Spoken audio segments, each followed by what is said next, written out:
प्रत्येक वेळेस आपण मॉलला गेलं पाहिजे असं काहीच नाही किंवा कुठेतरी पिकनिकलाच गेलं पाहिजे असंही काहीच नाही. कधीतरी घराच्या बाजूला जा, गावात जा आपल्या, झाडं आहेत, बसा झाडाखाली. नदी असेल, नदीच्या बाजूला बसा. अशा ह्या जगात निसर्गानं बनवलेल्या सुद्धा खूप काही गोष्टी आहेत, त्या आपलं जीवन सुखकर करतील.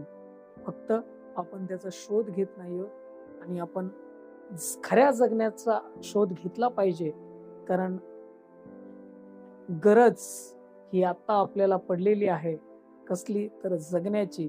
थोडं आपण जगलं पाहिजे आणि त्यासाठी ही असणारी प्रकृती जी काय आहे, ती फार महत्वाची आहे मित्रांनो.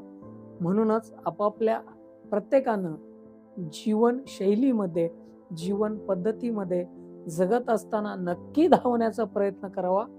पण त्यामध्ये